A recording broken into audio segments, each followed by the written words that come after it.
We now call to order today's special meeting of the Board of Supervisors of the University of Louisiana System. As a courtesy to all, I ask that you please turn off your electronic devices or mute them. In a few minutes, we will entertain public comments prior to conducting the interviews. If there are any final remarks you'd like to share with the board in today's meeting, please complete one of the testimony cards located on the table as you enter the auditorium and return it to a UL System staff member. Carol, would you please call the roll?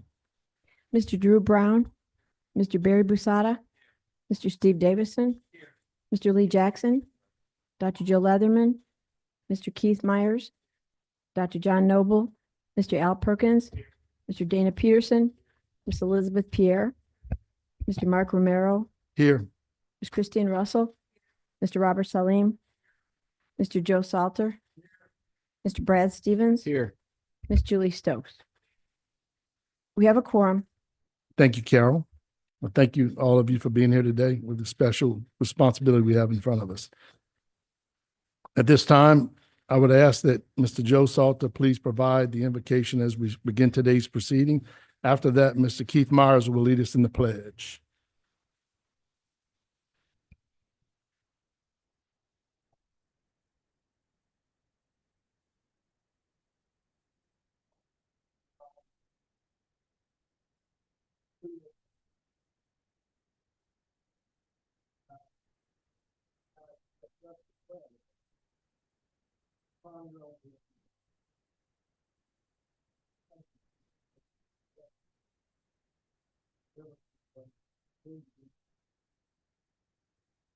Amen.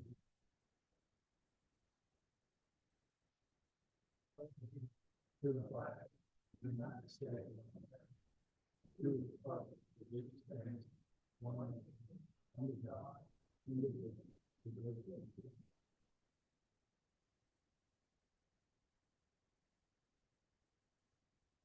Before we proceed with today's presidential search report, I'd like to take a moment to recognize a member of our board whose service over the past year has been truly invaluable. Today marks Mr. Drew Brown's final meeting with us, and we want to express our most sincere appreciation for his dedication and contributions. Drew has been an incredibly contributory young man and accomplished as a board member. His insight and commitment have made a meaningful impact to all of those decisions that we made over the past year. As a small token of our gratitude, we have a gift to present to him, and we have a board member who would also like to take a moment of privilege to give some extended appreciation as he's had an opportunity to serve somewhat as a mentor. So if you would, Skeeter.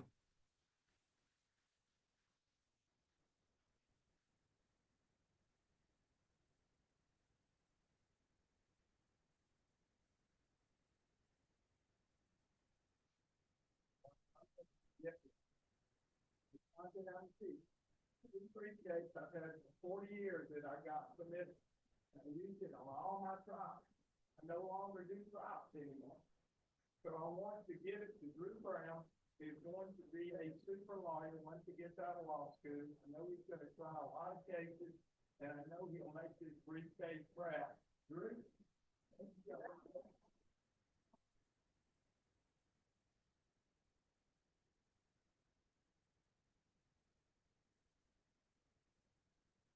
And Drew, as a board, we can't thank you enough for the dedication, the deliberate efforts you've made, and just your constant attendance of all of our meetings.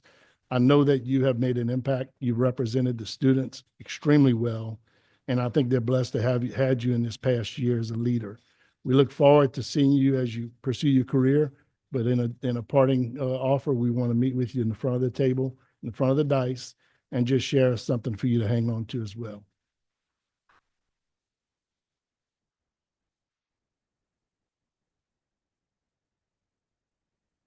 Y'all would all want to come up in front of the dice. We'll take a quick photo.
certainly very bittersweet, but I understand that we have an extraordinary young lady who'll be joining us as the successor to Drew, and we look forward to good things from her as well. Next month, we'll be welcoming our student member, Maria Nacheva. She's the SGA president at Southeastern, and we look forward to working with her as well and look forward to having her here in June. If we would, today we'll receive a report on the University of Louisiana Monroe President's Research Committee. If President Gallo could proceed at this time. Thank you, Mr. Chairman. In February, a committee was appointed, and on March 11th, the search committee held its initial meeting on the ULM campus to begin the preliminary work to find the next president for this great university. Input was gathered from the campus community on desirable qualities for the new president. On April 23rd, the committee met here in Baton Rouge to review applications and determine semifinalist candidates for interview on campus. After thoughtful discussion, the committee unanimously decided to invite 3 candidates as semifinalists in the process: Dr. Jonathan Ambrose, Mr. Chris Broadwater, and Dr. Carrie Castile. These 3 semifinalists visited ULM's campus on April 29th and 30th. During their visit, they met with faculty, staff, students, alumni, and community members, and participated in campus and community tours. On the final day of their visit, the candidates were interviewed by the search committee. After much insightful discussion, the committee unanimously decided to recommend 2 finalists for interview today: Mr. Chris Broadwater, Dr. Carrie Castile. Before we begin the interviews, I want to thank the committee members for their service. Board members, Mr. Drew Brown, Mr. Barry Busada, Mr. Steve Davison, Dr. Joe Leatherman, Ms. Elizabeth Pierre, Mr. Mark Romero, and Mr. Joe Salter. Also, the success of the committee was ensured by the dedication and hard work of our constituent members, Dr. Jeffrey Anderson, who's with us here today, ULM Faculty Senate President and a voting member, Mr. Paul Coburn, Mr. Lee Denny, Mayor Friday Ellis, Ms. Dana Etier Miahe. I may have messed that up. Sorry. Ms. Sheila Grayson, Mr. Roy Heatherly, Mr. Charles Jackson, Mr. Jeff Laudenheimer, Ms. Jaden Maloney, the ULM Student Government President, Mr. Todd Perry, Mr. Dan Robertson, Mr. Anthony Tagg Rome, Mrs. Linnell Ruckert, Mr. Jamie Shelton, and Mrs. Patience Talley. And lastly, I would like to commend the University of Louisiana at Monroe for outstanding organization and for hosting the semifinalists, committee members, and our staff. We also give our thanks to Dr. Nick Bruno, who stepped in during this very important transition period. That concludes my report, Mr. Chairman. Thank you, Mr. President. Thank you, Mr. President. We're now ready to entertain any final public comments. Dr. Kale, has anyone submitted public comments for today's proceedings? No, sir. Thank you. Before we begin with our first interview with Dr. Carrie Castile, I would like to share with you the framework for today's interviews. Dr. Castile will provide an opening statement, and then the board will pose questions. Following the public interview, we will enter into executive session to further dialogue with her. Once the interview has been completed and the executive session is concluded, the board will then return to open session and interview Mr. Chris Broadwater. Again, the board will ask questions of Mr. Broadwater and afterwards enter into executive session with him. After his executive session is concluded, the board will remain in executive session to discuss any final personnel issues. The board will then return to open session for discussion and a vote. Are there any questions from the board members at this time? Hearing none, we'll proceed with the first interview. At this time, I would like to invite Dr. Carrie Castile to the table. President Gallo will give a little background on her.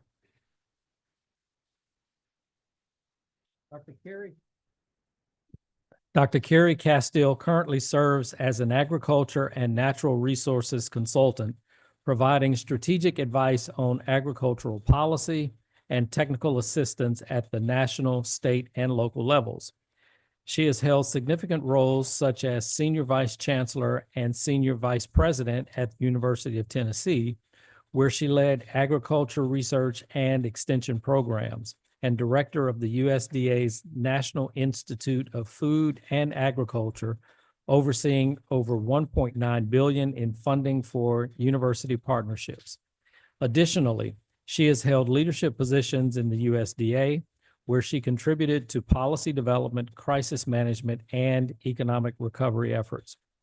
Dr. Castile holds a PhD in renewable natural resources from Louisiana State University with a focus on environmental and public policy.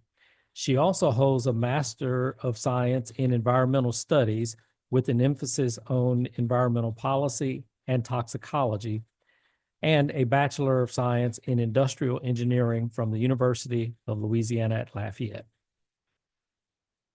Thank you, Mr. President. And good morning, and thank you, Drs. Castile, for joining us today. Before you provide your opening statement, I would like for our members of the board to introduce themselves, starting with Mr. Brown on my far left. Good morning, Dr. Castile. We've met before. My name's Drew Brown. Good morning and welcome, Scooter Salim. Good morning. Nice to see you again, Joe Leatherman. Good morning, Dana Peterson from New Orleans. Thank you. Bill Salter from Sabine Parish. Steve Davison from Ruston. Good morning, Liz Pierre from Monroe. Hi there, Brad Stevens from Hammond. Good morning. Christine Russell from Lafourche Parish. Good morning. Good morning. Al Perkins from Ascension Parish. Good morning, Lee Jackson, New Orleans. Barry Busada from Shreveport. Good luck. Thank you. Thank you, members. And now, would you please take a few minutes to introduce yourself and provide the board with an opening statement? Sure. So as I think back on my life, everything has prepared me and has been preparing me for this moment. I'm a Louisiana native. I'm a first-generation college graduate. I come from a rural community. I grew up during a time in which my parents lost their job in the oil and gas industry and had to go to work at a young age. Slept on the flour sacks every morning before I walked to school. Put myself through college while working. Had an opportunity to marry a fine man, Dr. Robert Robichaud, and have 2 children, Megan and Josh. Megan received her PhD 2 years ago from the University of Florida and is a planetary geologist training astronauts at NASA that are going to go to the moon and to Mars. I have another child, Josh, who's also what I would consider a rock star, and he is a blues guitar player at the Berklee School of Music in Boston. Let me also make sure that I'm thanking the board. I appreciate all the work that you have done and all of the work that has been put into this process. I've been on the selection end, but on the receiving end, and I understand all the work that's necessary to be able to select the right candidates. So I appreciate you. Also want to make sure that I'm thanking the individuals that work for the University of Louisiana system. They have been outstanding. So thank you, President Gallo, and thank you for your team, Dr. Kale and Dr. Green and everyone.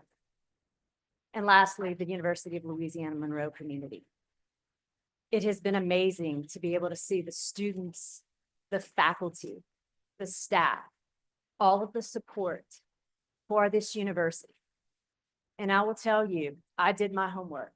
I held myself to the same standard as students, conducting research, asking questions. And the first question that I asked is tell me about the University of Louisiana Monroe. And they said, it's my university. It's our university. So what has brought me to this point is the opportunity to be needed to lead, to be needed to serve, and an opportunity to transform the University of Louisiana Monroe. I have over 10 years of higher education experience, serving as faculty at Louisiana State University.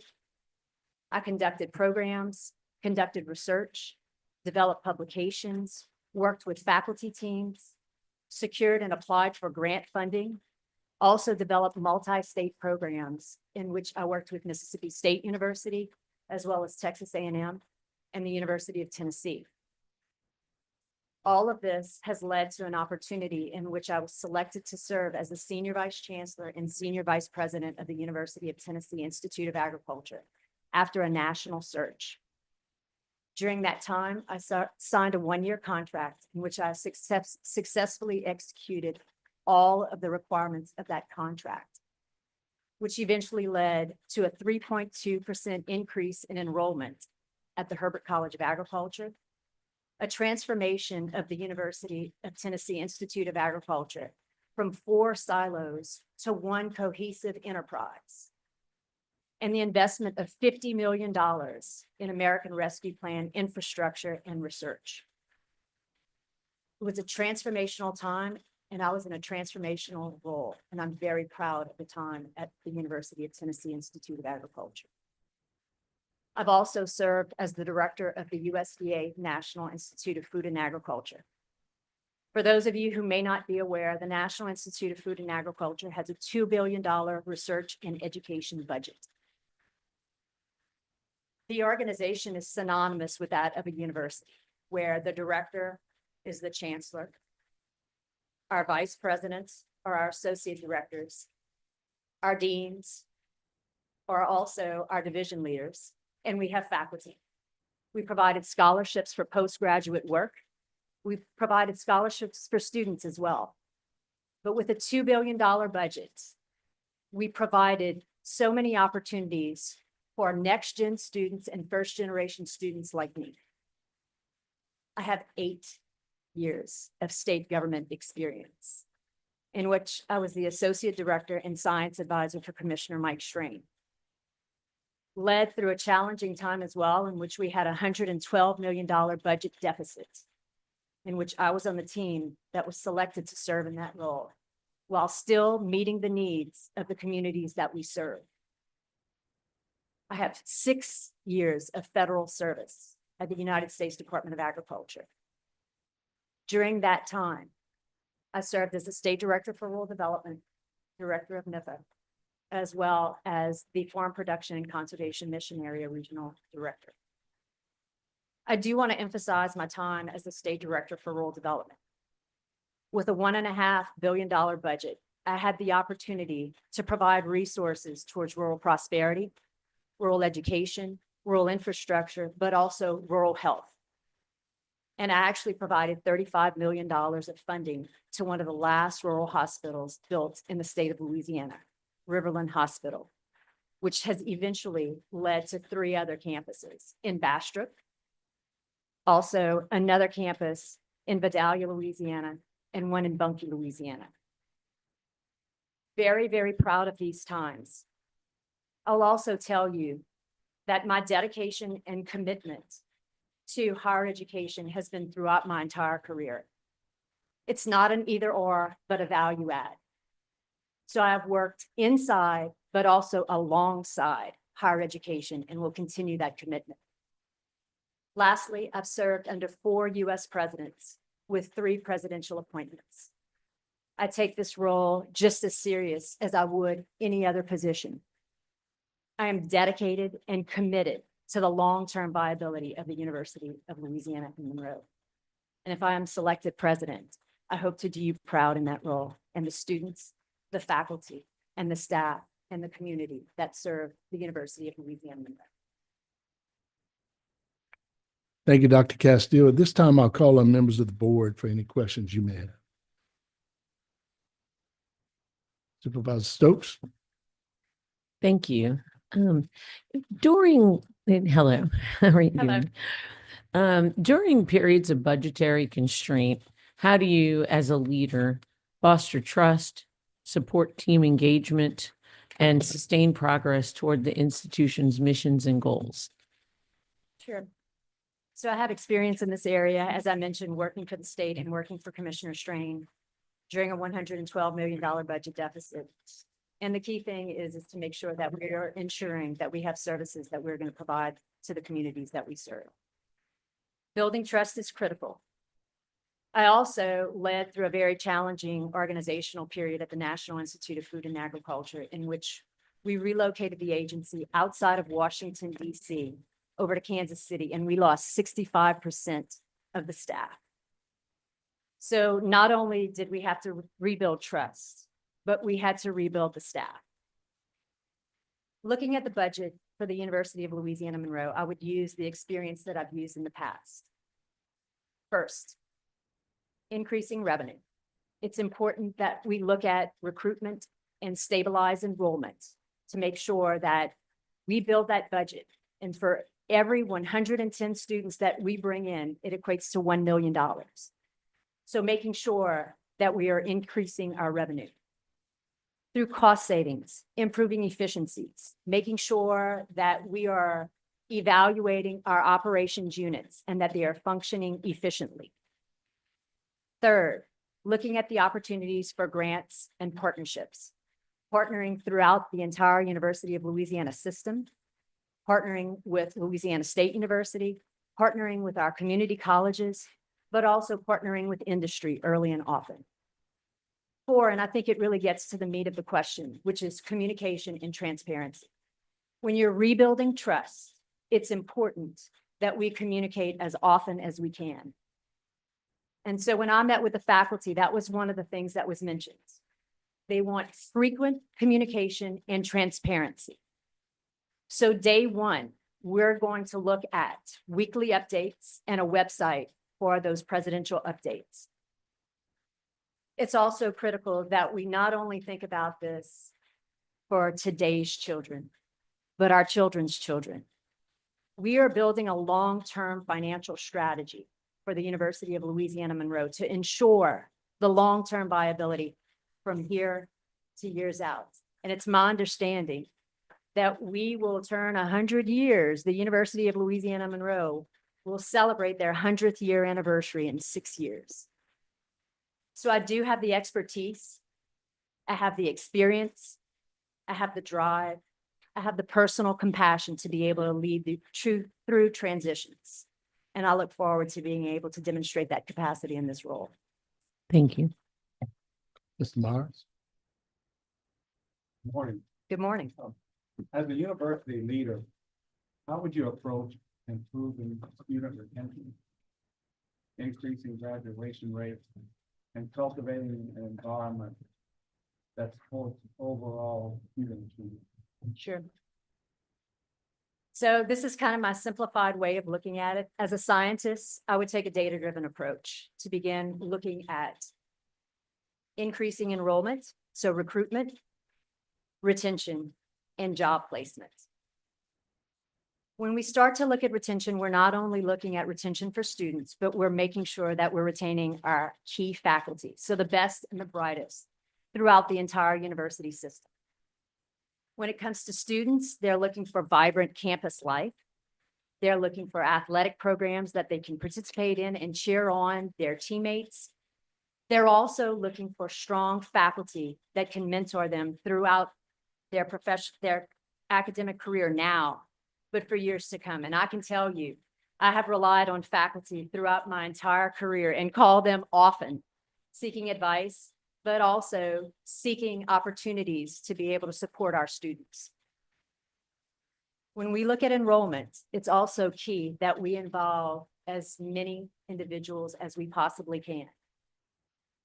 So looking at retention, especially when there are students that are questioning where they are in their career.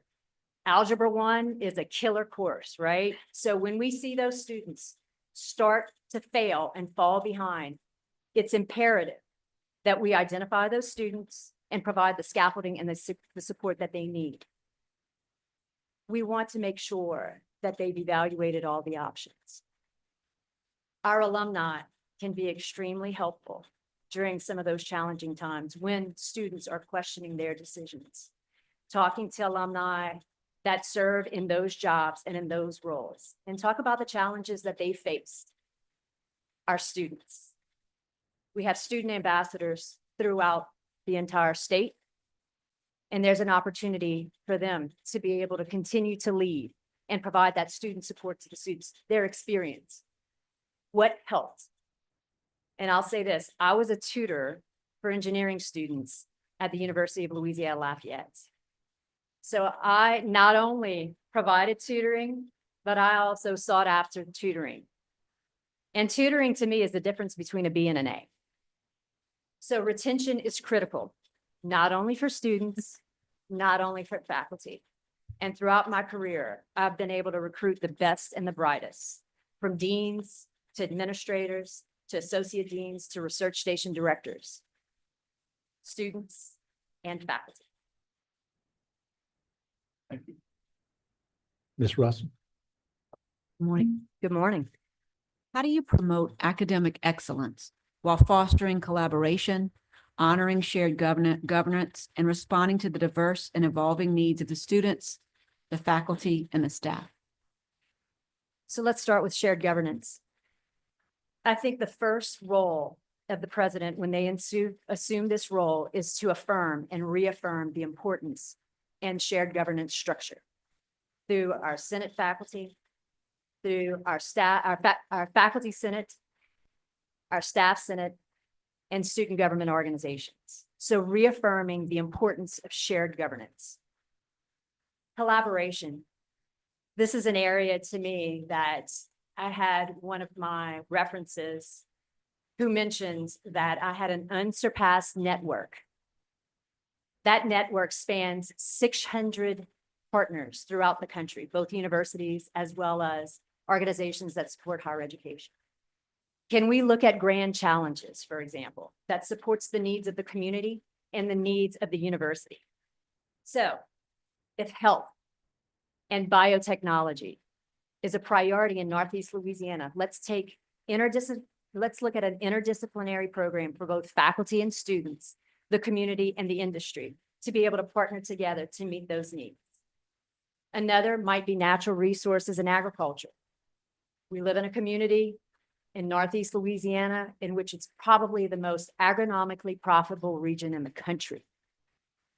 Can we utilize our expertise, our industries that exist within the community, but also the faculty and the staff to be able to meet those challenges? One thing that was brought up is that we have a food pantry on campus. So I talked about it's important that we fill that food pantry, but how about we grow the food that goes into that food pantry? So that collaboration between students and faculty in the industry. Also, there's opportunities with artificial intelligence and data. We're all talking about Meta. Everyone is talking about the opportunities that Meta has and Meta will bring to the Northeast Louisiana region. And we've been told that 7 or 8 organizations are going to fall right behind it. When I was at the National Institute of Food and Agriculture, I provided $220 million to 11 artificial intelligence institutes throughout the country, an opportunity to partner with. So collaboration is something that's key.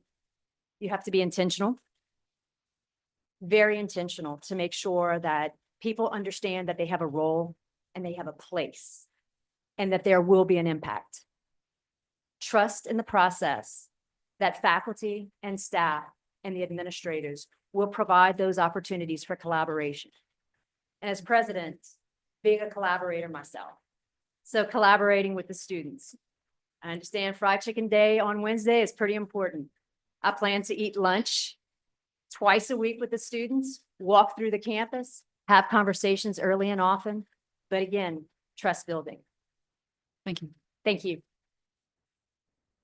Captain Jackson?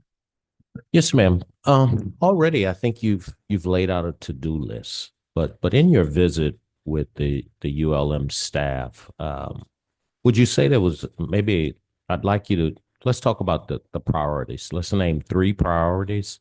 And with your leadership style, how do you see yourself implementing those priorities? Sure. When I visited with faculty and staff, we heard 3 things. One is the need for increased and frequent communication. The second priority is for transparent communication. And the third is focuses on shared governance and that ability to be able to make sure that we are providing a process for input and an opportunity for continued progress and input. So let's start with shared governance. Day one, the president must affirm the structure for the faculty senate, the staff senate, and student government to be involved early on, and making sure that they know that shared governance is a priority for the president. The second, leading to communication. What I heard and what was asked of me is that we provide weekly updates. So at the start of the presidency, providing if it's on Thursdays or if it's on Fridays or if it's on Monday, talking about where we are, the process in which we're going to get where we need to be, but also an opportunity to provide input. I think it's important that the president start with a listening tour. So start listening to students, faculty, and staff in the community early on. Transparent. I think we have to be brutally transparent. What I heard from the staff and the faculty, they felt like they had whiplash. They mentioned that at one point they were told something and then subsequently told something different. Brutal transparency. And of course, making sure that we put a bow on it and communicate in the preferred method. But we have to make sure that we're transparent and that there's no surprises. I don't like surprises. I'm pretty sure the board doesn't like surprises. And I don't think the university system likes surprises. So transparency, frequent communication, and reaffirming shared government. Thank you. Mr. Stevens? Dr. Castile, how would you engage legislators, state officials, and stakeholders to build relationships to advance ULM's agenda? Early and often. So this is an area in which I have experience with it. So not only working for the state and Commissioner Strain and testifying before various committees, but also testifying before the U.S. Congress for the budget. As I mentioned earlier around communications, frequent communications, and making sure that we're transparent. Our legislators do not like surprises either. And it's important that we cultivate those relationships at the beginning, build goodwill, find out what their priorities are, and develop a shared strategy as to how we meet those priorities. On the federal level, it's an area in which we have a tremendously strong delegation, and we have a lot of power and a lot of influence with the individuals that are serving in Washington, D.C.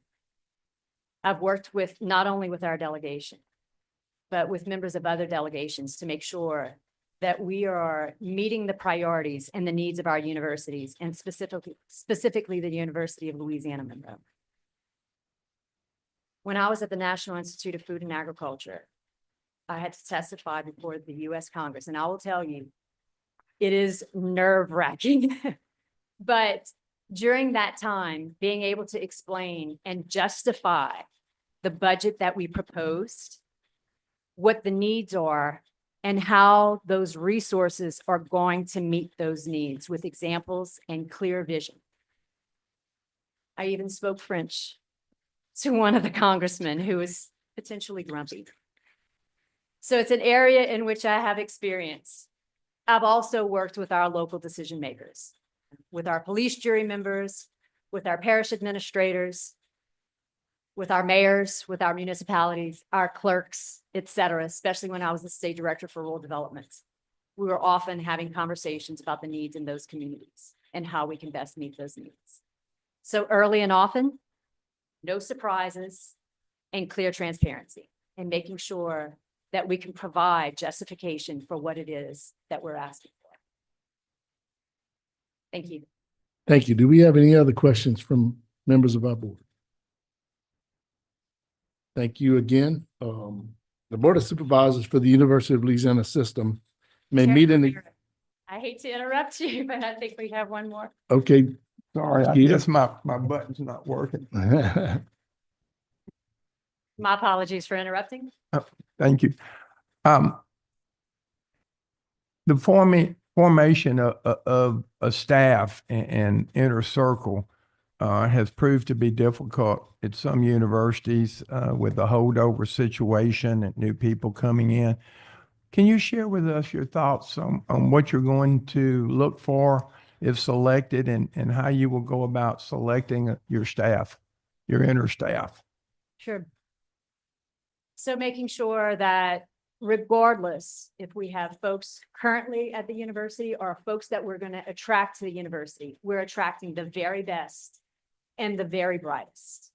Making sure that we have a shared vision for the long term, and I mean the long-term viability of the University of Louisiana Monroe.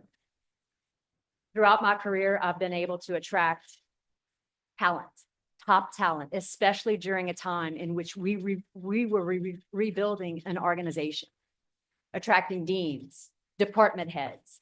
I have a network of individuals throughout the country in which I can tap into, but I know that we have talent in the Northeast region.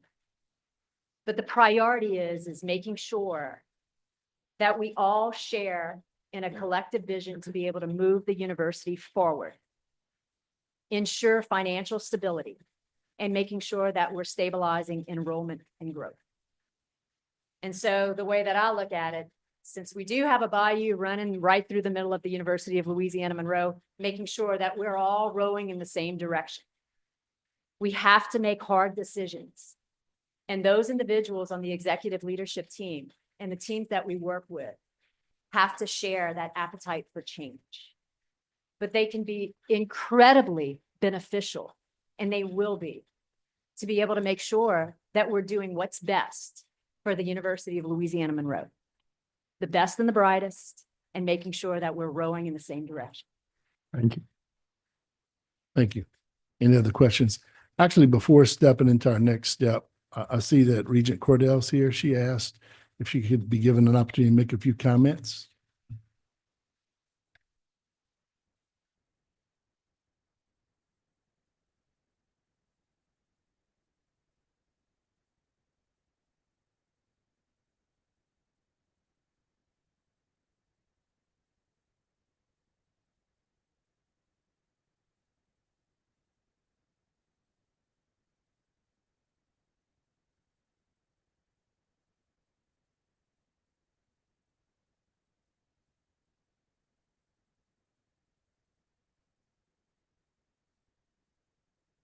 Thank you, Chair Cordell.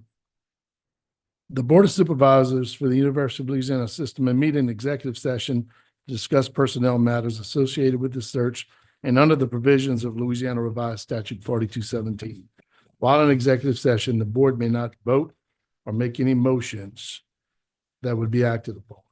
May I have a motion and a second to go in executive session? So moved, Mr. Chair. Moved by Stevens, second by Salter.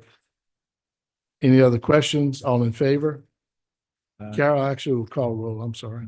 Mr. Drew Brown, Yes. Mr. Barry Busada, Mr. Steve Davison, Mr. Lee Jackson, Dr. Joe Leatherman, Yes. Mr. Keith Myers, Yeah. Mr. Perkins, Yes. Mr. Dana Peterson, Miss Elizabeth Pierre, Mr. Mark Romero, Yes. Miss Christine Russell, Yes. Mr. Robert Salim, Yes. Mr. Joe Salter, Yeah. Mr. Brad Stevens, Yes. Miss Julie Stokes. Yes. It's unanimous. Thank you, Carol. The board will now convene to room 153, and when we reconvene, we'll conduct our second interview.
The Board of Supervisors for the University of Louisiana System met in executive session to discuss personnel matters associated with this search. While in executive session, no motions were made nor votes taken. Carol, if I could have a motion to return to open session.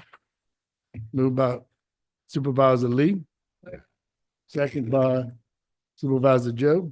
All in favor? Aye. Motion carries. We're now ready to begin our second interview with finalist, Mr. Chris Broadwater.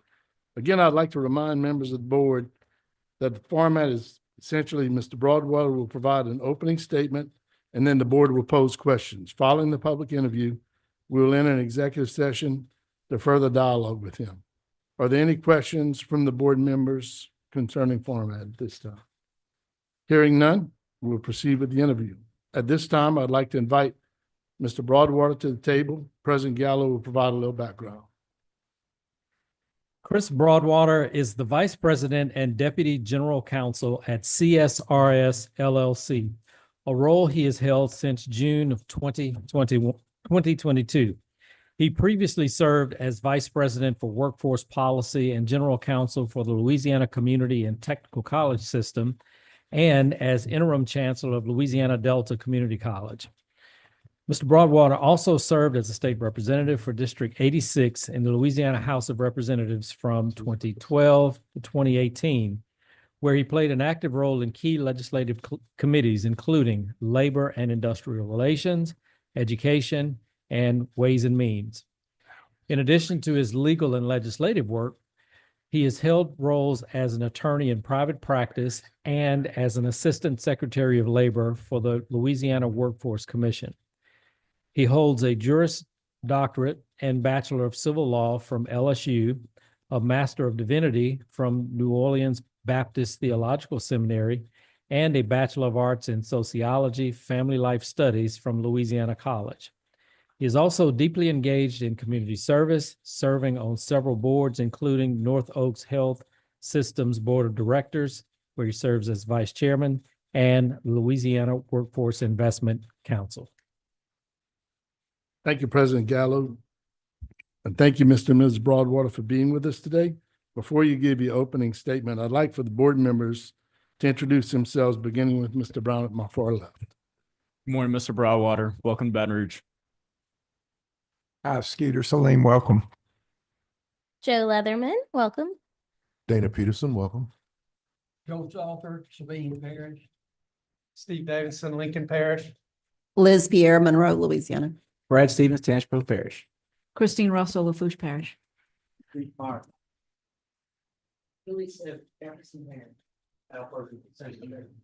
Lee Jackson, New Orleans, welcome. Barry Busada, Shreveport. Good morning. Thank you again, members. And now, would you please take a few minutes to introduce yourself and provide the board with your opening statement? Good morning. Thank you, Mr. Chairman. President. Before I introduce myself and my family, I do want to make sure that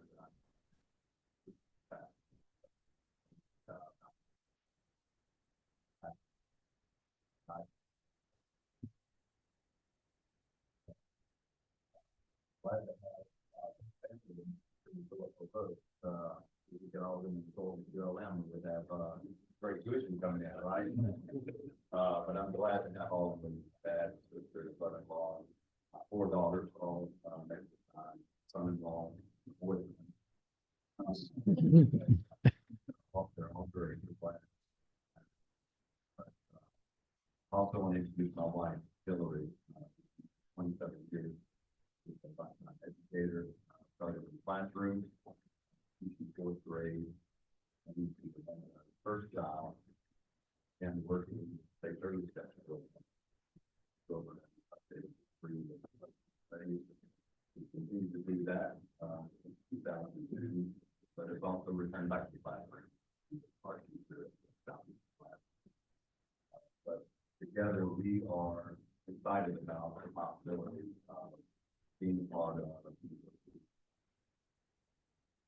So we're in our both examples of how education can change your life trajectory, provide opportunities that otherwise seem impossible. We've had opportunities to go places we never thought we would see, do things we never thought we would do, be involved with never thought we would be involved with. And we've been blessed to have done all those things, and it's all because of the opportunities that were created to us as part of our education. Being the recipients of that, we value the opportunity to be able to pass that on to other recipients. And that's why we have applied for this presidency. We are excited about the possibility of our family planting their roots from Monroe, Louisiana, being present, being visible, being engaged, in school and community and our church. It's an exciting time. When I look at the opportunities that you have at university, and the things that they want to have there, it is exciting. So I realize there's some challenges. Yes. Frankly, everyone in higher ed is challenged. But in this environment, it provides one of the greatest opportunities for innovation, change the way that we deliver education, change the lives of people in that region and beyond. I'm excited about the opportunity to possibly be a part of it.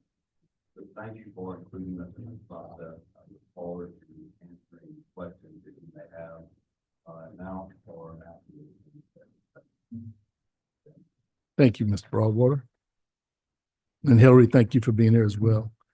At this time, Erica, do we have any questions from the public? Thank you. I want to call on members of the board for their questions. Ms. Stokes. This is a little comical given what former Representative Broadwater and I went through together, but during periods of budgetary constraint, how do you, as a leader, foster trust, support team engagement, and sustain progress toward the institution's mission and goals? First, Mr. I Broadwater, apologize that my microphone was off a while ago. If y'all didn't hear it, I said some really smart stuff. And I hate you missed it. I'm sorry, go ahead. No, go ahead. I was actually going to ask the same. I did. We just turned it on. So look, budgetary constraints, and specific to ULM, here's what I would tell you. Back in 2020, I was asked to go up to Louisiana Delta Community College for what was supposed to be 6 weeks. Keep your hand on the wheel, don't crash anything, and wait for the existing college leader to get back from their medical treatments.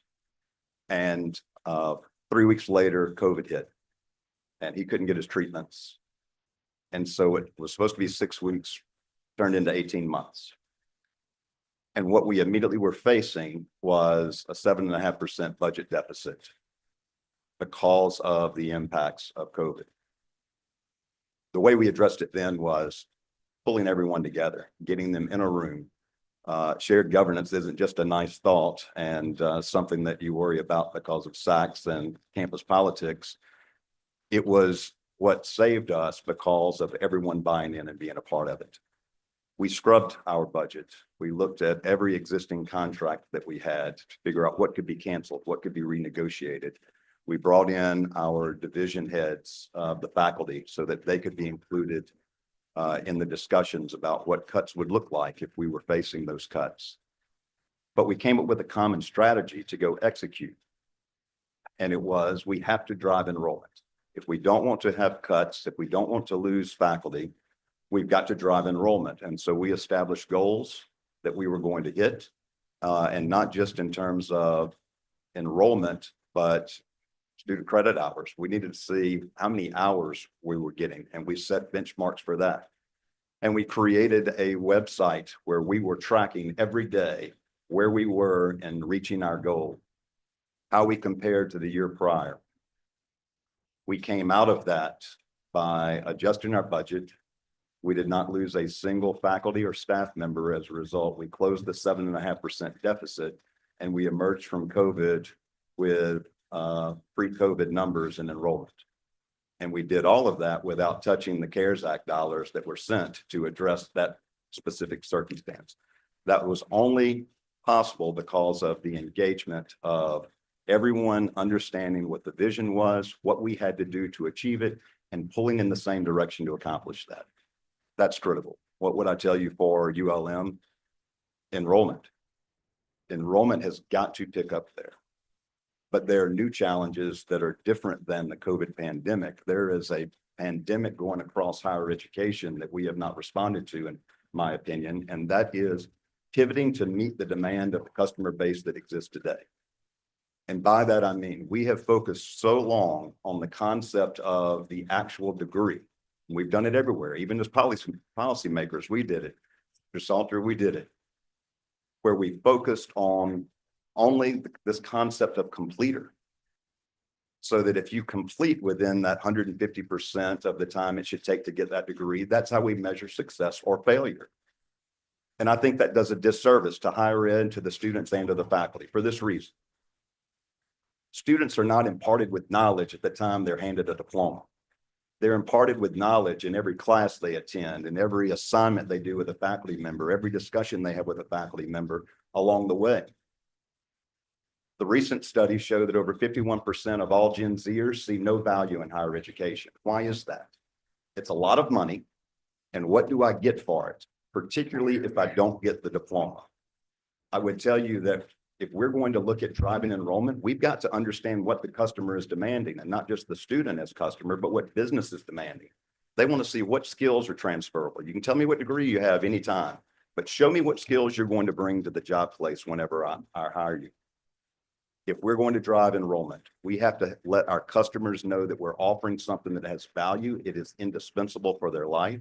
And to do that, we ought to start celebrating the faculty that are communicating and changing people one class at a time. If we're going to drive enrollment at ULM, I would say we have a tremendous opportunity in this environment to be innovative and change the way our customer base sees higher education. And with that, I believe you'll see dramatic growth in enrollment. Miles?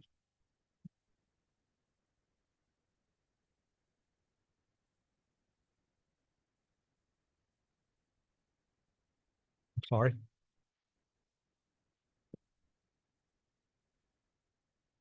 So as a university leader, how would you approach improving student retention, increasing graduation rates, and cultivating an environment that supports overall student achievement?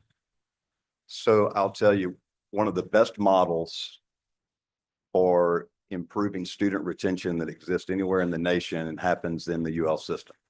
And it happens between North Shore Technical Community College and Southeastern Louisiana University, a program that was started when Dr. Wainwright was then at North Shore Technical Community College and Dr. John Crane was the president of Southeastern. And they created a program called Connect to Success. And what it did was it provided an opportunity for Southeastern to respond to every student who applied and said, I want to be a Lion, and respond to them in a positive way. Not all of them met the admissions criteria. But what they did was they said, we welcome you onto the Southeastern campus. For those of you that didn't meet the admissions requirements, they said, we have a special program for you to ensure your success.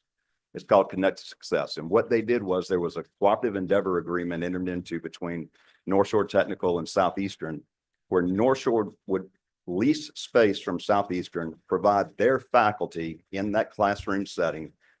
And the students were technically North Shore students, but on Southeastern's campus. But North Shore was equipped to give that extra bit of support. In partnership with the TRIO program that existed at Southeastern, they surrounded those students with what they needed to get their feet under them so they could succeed. What they realized was that there are students who did meet admissions requirements that very quickly in the first semester, they began seeing that they were at risk of not completing. So they created what they call the Reconnect to Success program, where they said in semester 2, we're going to send you into this program so we help stand you up and ensure your success. It has been a wildly successful program. They have students who have graduated now with their doctorate who began in that program. We started that program between ULM and Louisiana Delta Community College in 2020 was when we drafted the CEA, whenever I was interim chancellor at Delta. I will tell you that is a critically important program because it does several things. One, For the student who wants to be at ULM, but maybe is not quite ready, it gives them the chance to be on campus. ULM sells a meal plan, a dorm room, gives that student a student ID. They interact with their friends, but their partner is providing that support around them to ensure their success. We do a disservice to students if we bring them in, take their money, and set them up for failure, because we will never get them back in higher education. We leave them with debt, and they're going to be in our communities whether we like it or not. We should spend the time and make the investment to ensure their success. I would tell you, I've been disappointed that Bridging the Bayou program that we signed a CEA on in 2021 has not been fully adopted. As a result, my understanding is the students that are not meeting the admissions requirements but being admitted currently have a 61% retention rate after one semester, and after 2 semesters, it's less than 50. That's a disservice to the students, a disservice to the community. If I were president at ULM, we would immediately reinstitute the Bridging the Bayou program, partnered with our TRIO program to ensure we surround those students with the support they need to succeed while giving them the student environment experience that they desire. But it's critical if we're going to do that. I would much rather give up part of revenue on the student credit hours in those first couple of classes in exchange for years 2, 3, and 4 of that student being a successful student in the program. That's right for the community, it's right for the student, it's right for the university. So that's what we would do. Thanks. Thank you. Good morning. Good morning. How do you promote academic excellence at the same time fostering collaboration, honored shared governance, and responding to the diverse and evolving needs of your students, your faculty, and your staff? You know, it's I joked with them at ULM. I was asked a shared governance question, what I thought about it. And I said, are you kidding me? I have a wife and 4 daughters. I know what it's like to be left out of a decision-making process. I'm a big fan of shared governance. Ultimately, what shared governance is all about and ensuring success is what we discussed earlier with Ms. Stokes. It's communication. It's showing the respect of your colleagues who are all there trying to accomplish the same thing you want to accomplish. And that is to see themselves succeed in their own jobs, in their departments, but the university and community succeed as a whole. I've never met a single individual who wants to fail. I believe failure happens whenever they aren't equipped with the tools they need to succeed, or do not share a vision, or no one has presented a vision of what success looks like and how to get there. I think if we are going to succeed at ULM, we better very quickly get everyone within the university aimed at the same goal: academics, athletics, across the board, so that we're all pulling the same direction. And that needs to translate to the community as well. I think that we are only going to succeed when a vision is jointly created, a plan is developed that everyone buys into, and has someone that they trust is going to help get them there by executing the plan for success. I think that's what shared governance looks like, and I think it goes beyond the walls of the schools. I think it involves communication with our local political leaders in the community, with our city council, with our business people. If we're going to ask them to invest, let's give them a piece of what success is going to look like so that they are willing to make that investment, not just of their money, but their time and their community support. So if we were there as president, I think it would be communication between each of those stakeholders inside the walls of the university and outside to ensure we were all pulling the same direction. Thank you. Captain Jackson? Yes, during your visit to ULM, you met with many stakeholders, and during that time, I guess you can ascertain the school has many needs. But if you were to prioritize them top 3 with your leadership style, how would you implement those top 3 priorities? You know, the best thing I heard while I was up there came from a student. Former Miss ULM, Gabrielle, who is one of the most impressive individuals I think I've ever met. And she said, Mr. Broadwater, you may tell you what we want, We want someone who's approachable with an open door policy and, for lack of a better description, the fun uncle. She said, you know what we need?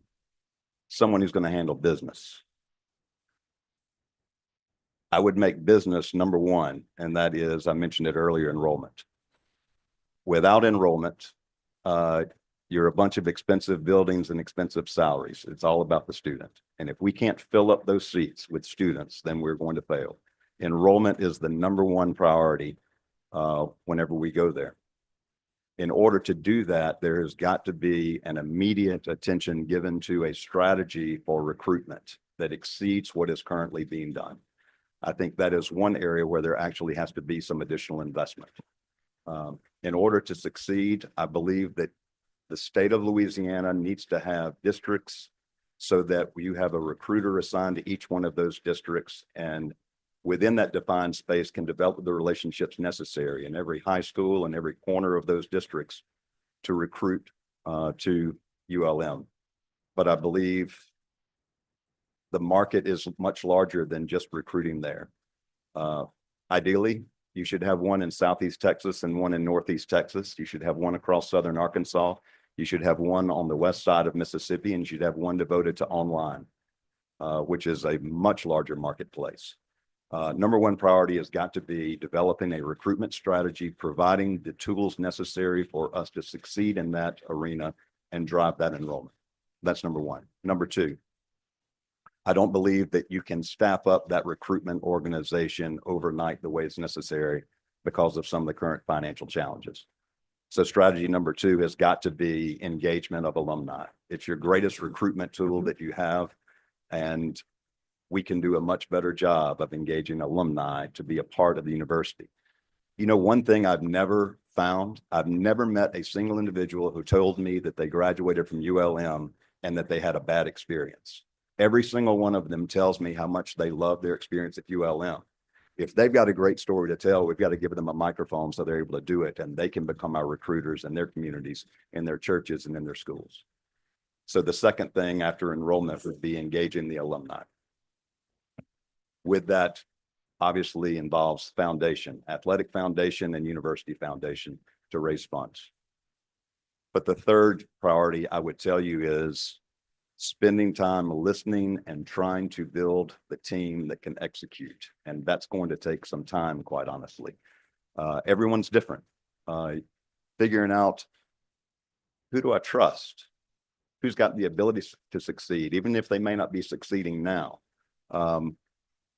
Is there a better fit for them somewhere else? Figuring out how to put together the team that can be the ones to go execute the plan once it's developed will be key, and that will be priority three. There's no definitive plan on that. The only plan is to get there, listen, and start understanding relationships so we can build out that team.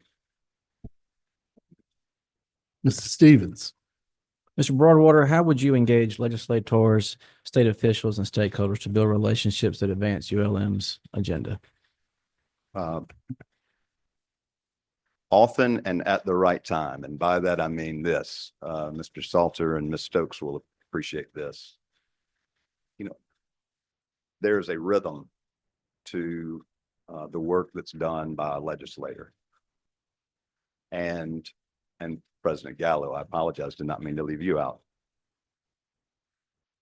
Knowing the time when the message is welcome and when it's not is critical. The message is not welcome in the 3 weeks leading up to a legislative session. Everyone wants a piece of you. You're trying to do your last bit to make $1 before you go get sucked into the vortex of the legislature for several months and not make any income. So understanding the right time, generally in the fall and leading up. But number two, I would tell you, what is even more important than that is having the relationship so that it doesn't matter when you call, what time it is, or what the issue is, that you've got the relationships there that are good enough that they welcome the call and take the call. I think that is critical. We're very fortunate in Northeast Louisiana to have a delegation that is engaged. It's diverse and engaged. but it was always enjoyable to work with that group, many new ones that are there that are doing a good job. And so I would emphasize keeping up the communication so that you aren't a stranger, you understand what their priorities are. And then number two, I would say ensuring that they know exactly what you need, why you need it, and how it aligns to the success that they expect. If they don't know the story of the university and the needs so that they're able to make a decision a split second when the opportunity presents itself, there are very few big wins like that you plan out for months and months. It oftentimes is one of those opportunities that you seize in a second where someone's begging you for a vote and you have something to trade. So if they don't know what we need so that they can execute when the opportunity presents itself, then that would be a failure. But I don't want to focus only on the legislature.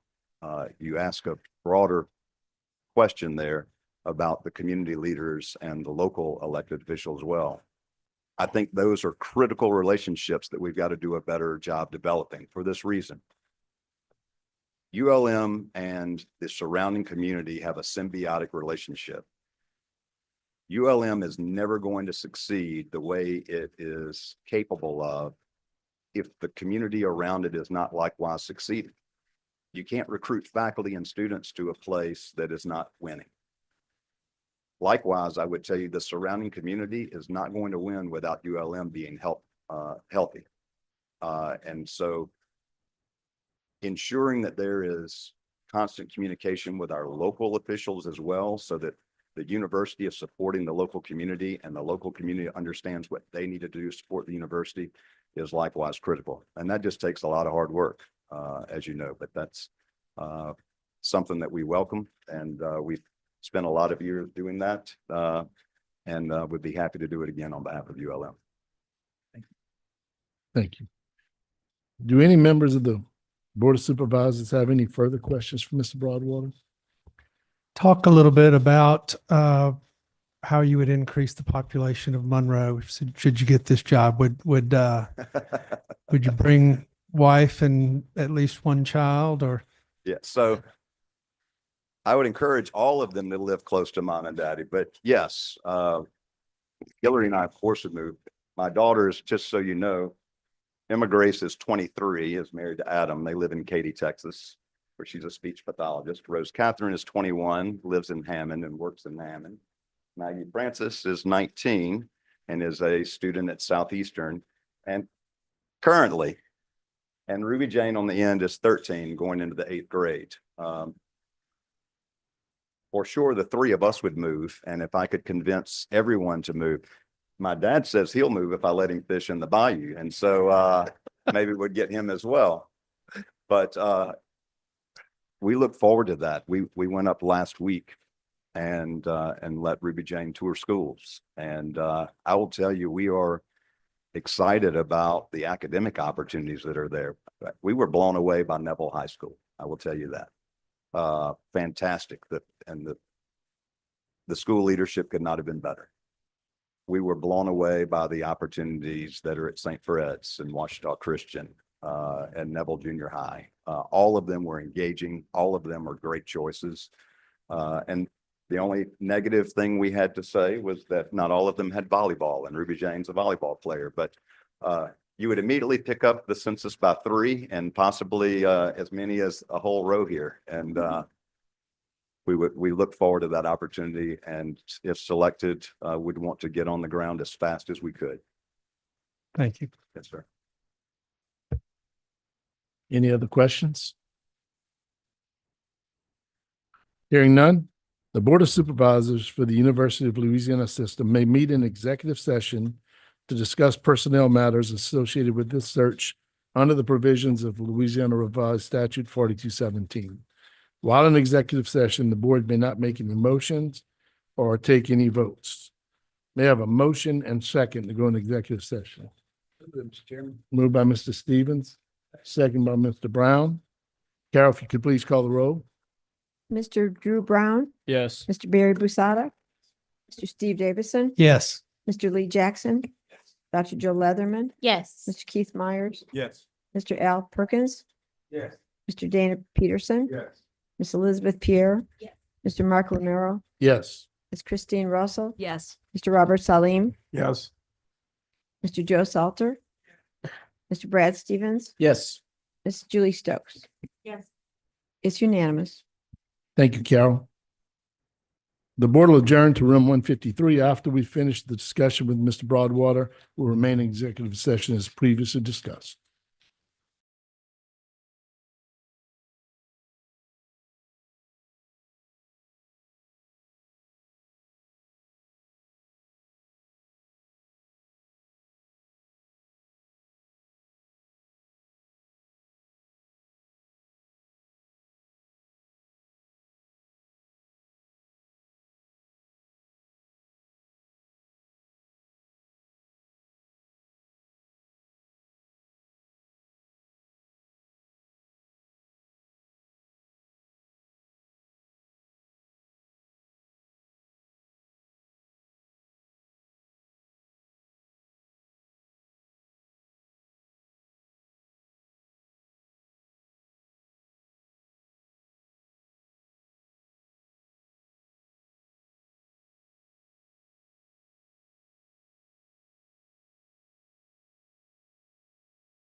Moved by Mr. Salter.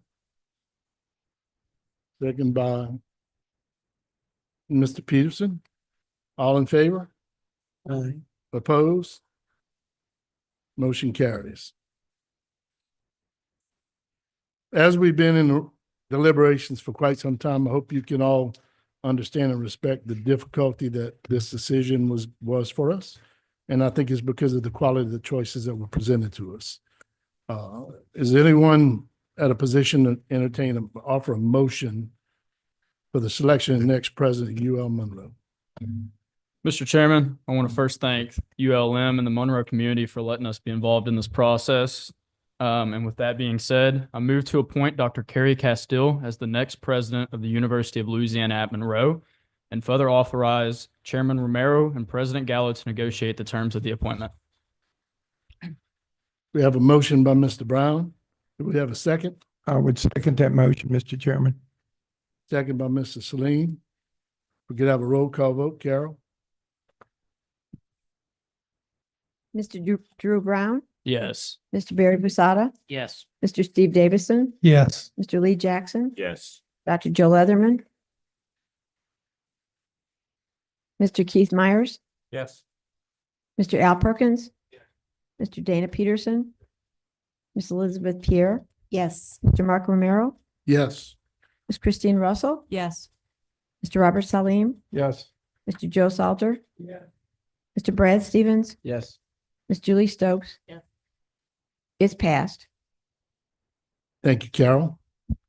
The yeas have it. Dr. Carrie Castile will be the next president of the University of Louisiana at Monroe, and hopefully she'll be here joining us in a minute.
Congratulations, Dr. Castile. You've been selected the 10th president of the University of Louisiana at Monroe. If you'd like to make a few comments at this time.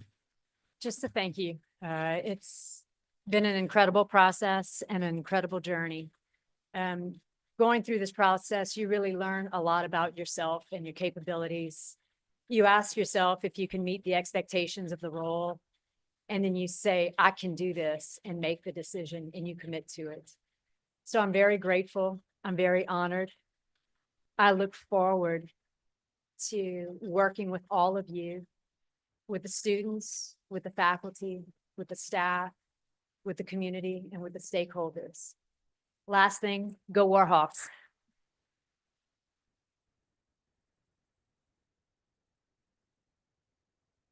Thank you, and we look forward to working with you.